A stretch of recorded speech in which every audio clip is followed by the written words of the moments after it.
हनुमान जी की परिक्रमा, भैरव की परिक्रमा, शंकर भगवान की परिक्रमा, शिव जी के जितने रुद्र अवतार हैं, शंकर भगवान के जितने अंश अवतार हैं, इन सब की परिक्रमा का भाव 3 परिक्रमा का। कितनी परिक्रमा? 3। काल भैरव, भैरव की परिक्रमा कितनी होती है? जम के बोलो, 3। हनुमान जी की परिक्रमा कितनी होती है? 3। शंकर के जितने अवतार, मेरे भोलेनाथ के जितने रुद्र अवतार हैं, मेरे शिव के जितने अवतार हैं, मेरे शंकर के जितने अंश अवतार हैं, उनकी सबकी परिक्रमा 3 है। सबकी परिक्रमा 3।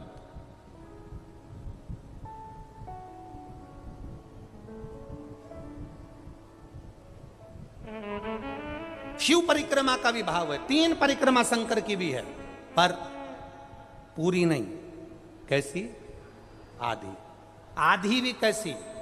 प्रत्येक शंकर की परिक्रमा का स्मरण होना चाहिए आपको। ये समझे जरा, बहुत अच्छी तरह से आज कथा निकली है तो उसको समझ ले।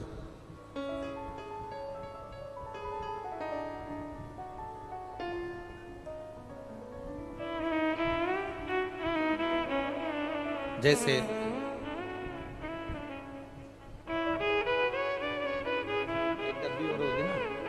एक डब्बी और है, एक डब्बी और है उसमें देख लें।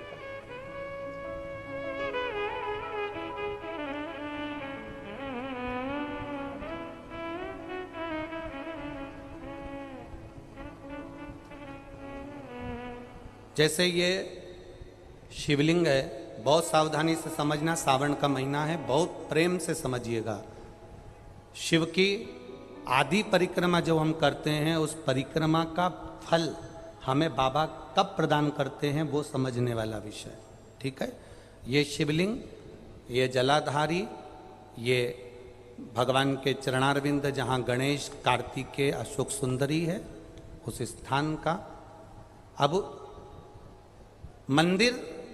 मंदिर के बीच में गर्भगृह में ये शिवलिंग रखा है।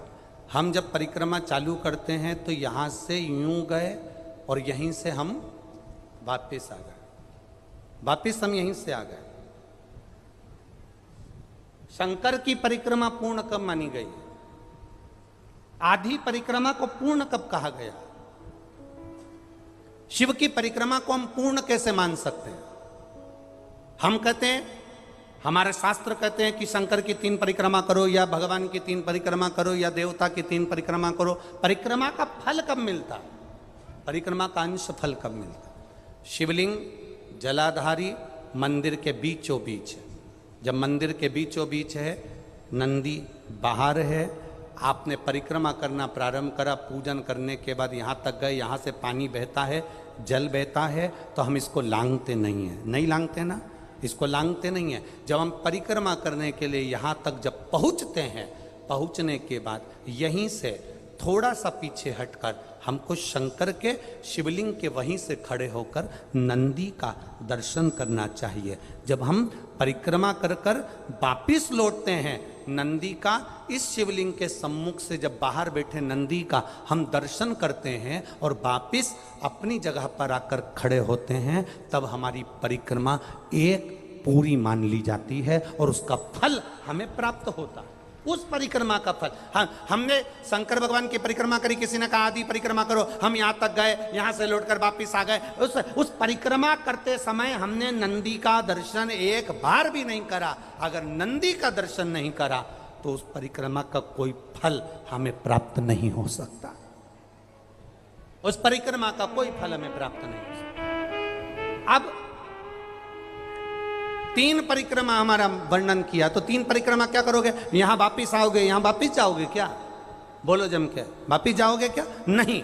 3 परिक्रमा शंकर भगवान की जो वर्णन करी गई, यहां से चले, यहां पहुंचे, पहुंचने के बाद आपने यहां शिव जी का, शिवलिंग के वहीं से नंदी का दर्शन करा, फिर वापिस पलटे, फिर नंदी का दर्शन करा, फिर पलटे, फिर नंदी का दर्शन करा। यहाँ खड़े होकर आप जब 3 बार नंदी का दर्शन कर लेते हो, एक ही परिक्रमा में 3 बार नंदी का दर्शन कर लेते हो, तो 3 परिक्रमा का फल प्राप्त हो जाता है और हमारा वो कार्य सफल हो जाता है। 3 परिक्रमा का।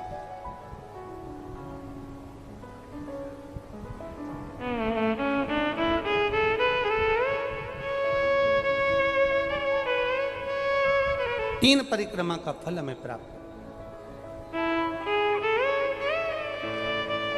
शिव के जितने गण हैं, भगवान शंकर के जितने अंश अवतार हैं, रुद्र के जितने अंश अवतार हैं, भगवान शिव के जितने अंश अवतार हैं, उनकी परिक्रमा का क्रम